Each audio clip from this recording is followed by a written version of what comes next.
శ్రీమాత్రే నమః. అమావాస్య రోజు అమ్మాయి పుడితే ఏం జరుగుతుందో తెలుసా? కొన్ని చోట్ల అమావాస్య, పౌర్ణమిలను ఎంతో పవిత్రమైన దినాలుగా పరిగణించి పెద్ద ఎత్తున పూజలు నిర్వహిస్తారు. మరికొన్ని చోట్ల అమావాస్య రోజు ఆడపిల్ల పుట్టిందని కొంతమంది బాధపడుతూ ఉంటారు. నిజానికి అమావాస్య రోజు ఆడపిల్ల పుడితే ఏ విధమైనటువంటి పరిణామాలు ఉంటాయో ఇప్పుడు మనం ఈ వీడియో ద్వారా తెలుసుకుందాం. అమావాస్యను ఎంతో పవిత్రమైన దినంగా భావిస్తారు. సాక్షాత్తు మహాలక్ష్మి కూడా అమావాస్య రోజునే పుట్టిందని విశ్వసించడంతో అమావాస్య రోజు అమ్మాయి పుడితే సాక్షాత్తు లక్ష్మీదేవి పుట్టిందని అందరూ భావించాలి. అమావాస్య రోజు అమ్మాయి పుడితే తల్లి తండ్రికి చిన్నపాటి దోషాలు ఉన్నప్పటికీ వాటిని పరిహారం చేయించుకుంటే వారి జీవితం ఎంతో ఆనందంగా సంతోషంగా సాగిపోతుంది. అమావాస్య రోజు పుట్టిన ఆడపిల్ల ముఖం ఎంతో అందంగా నిగనిగలాడుతూ ఉంటుందని పండితులు చెబుతున్నారు.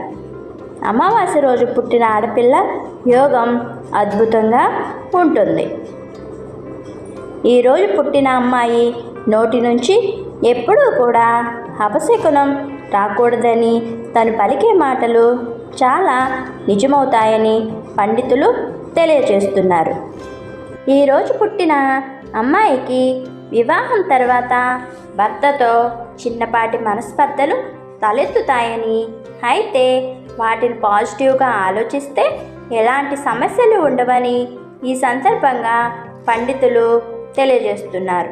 ముఖ్యంగా మీరు ఏ పని చేయాలన్నా లేదా నూతన వస్తువులను కొనుగోలు చేయాలన్నా పౌర్ణమి తర్వాత కొనుగోలు చేయటం ఎంతో ఉత్తమమని, అలా చేసినప్పుడే ఎంతో అద్భుతంగా ముందుకు రాగలరని పండితులు చెబుతున్నారు. ఆడపిల్ల అంటేనే అదృష్టం. అమావాస్య రోజు పుడితే చాలు బంగారు బుట్టలో పడ్డట్టే అంటారు. బుట్ట అంటే మెట్టిల్లు. పుట్టింట్లో కష్టాలు లేకుండా పెంచిన అమ్మాయి అత్తారింట్లో అణుకువగా ప్రదర్శించి అందరి మెప్పు పొందాలని తల్లి అణువణువు ఆమెకు హితబోధ చేస్తూనే ఉంటుంది.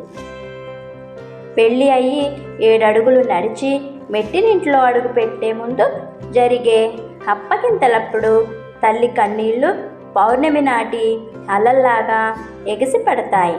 ఆమెను ఓదార్చడం ఎవరి తరమూ కాదు. దీపావళి రోజున చాలామంది దంపతులు తమ బిడ్డకు జన్మనివ్వాలని ప్లాన్ చేస్తారు. దీపావళి నాడు తమ బిడ్డ రూపంలో లక్ష్మీదేవి ఆశీస్సులు లభిస్తాయని నమ్ముతారు. మహాశివరాత్రి కూడా అమావాస్య గడియల్లోనే వస్తుంది. ఈ రోజున ఏదైనా బిడ్డ పుట్టడం అత్యంత పవిత్రమైనదిగా పరిగణించబడుతుంది. మహాశివరాత్రి నాడు జన్మించిన పిల్లలు నిస్సందేహమైన తెలివితేటలతో ఆశీర్వదిస్తారు. ఎందుకంటే బలహీనమైన చంద్రుడు శివుని తలపై పడుకున్న చంద్రవంక ద్వారా పరిహారం పొందుతాడు. అమావాస్య రోజు అమ్మాయి పుడితే అదృష్టమే. కొన్ని పరిహారాలు చేయటం వల్ల దోషాలన్నీ తొలగిపోతాయి. ఆ పరిహారాలేంటో ఇప్పుడు మనం తెలుసుకుందాం. రోజు గాయత్రి మంత్రాన్ని పఠించడం వల్ల ఎంతో ప్రయోజనం ఉంటుంది. అంతేకాదు బిడ్డ పుట్టిన తర్వాత నవగ్రహ శాంతి పూజ నిర్వహించడం వల్ల కూడా శాంతి చేకూరుతుంది.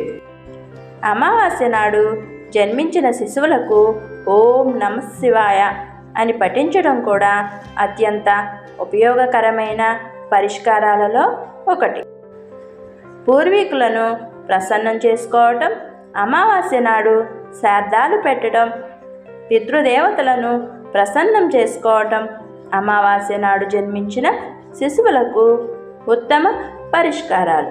ఆధ్యాత్మికమై ఎక్కువ దృష్టి పెట్టడం, తెలుపు రంగు దుస్తులు ధరించడం మరియు ఈ నివారణలను అనుసరించడం అమావాస్య నాడు జన్మించిన శిశువులకు గొప్ప పరిష్కారాలుగా ఉపయోగపడతాయి.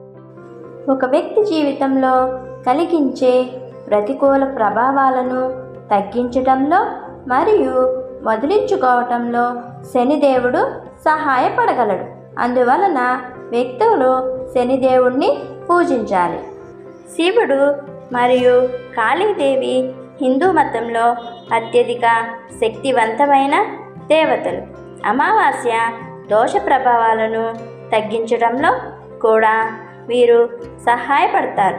జీవితంలో అమావాస్య దోషం ఉన్నవారు అన్నం, బెల్లం మరియు పాలు వంటి పదార్థాలను అవసరమైన వారికి దానం చేయాలి. వీటిని అమావాస్య రోజుల్లో మాత్రమే దానం చేయాలని గుర్తుపెట్టుకోవాలి. జ్యోతిష్యుల అభిప్రాయం ప్రకారం అమావాస్య నాడు జన్మించిన వారు ఎల్లప్పుడూ తెల్లటి రుమాలు ఉంచుకోవాలి. ముదురు రంగు దుస్తువులు ధరించకూడదు. ఎక్కువగా తెల్లటి వస్త్రాలను మాత్రమే ధరించాలి. అమావాస్యలో జన్మించిన చాలామంది జీవితంలో విజయం, కీర్తి పొందుతారు. పైన పేర్కొన్న నివారణ చర్యలు తీసుకోవడం వల్ల పలు సమస్యల నుండి కొంత ఉపశమనం పొందవచ్చు. మీకు కనుక ఈ వీడియో నచ్చినట్లయితే ప్లీజ్ లైక్ చేసి సబ్స్క్రైబ్ చేయండి. ఇంకా మీ ఫ్రెండ్స్ అండ్ ఫ్యామిలీ మెంబర్స్కి కూడా షేర్ చేయండి. మీ సపోర్ట్ నాకు ఇవ్వండి. Thanks for watching.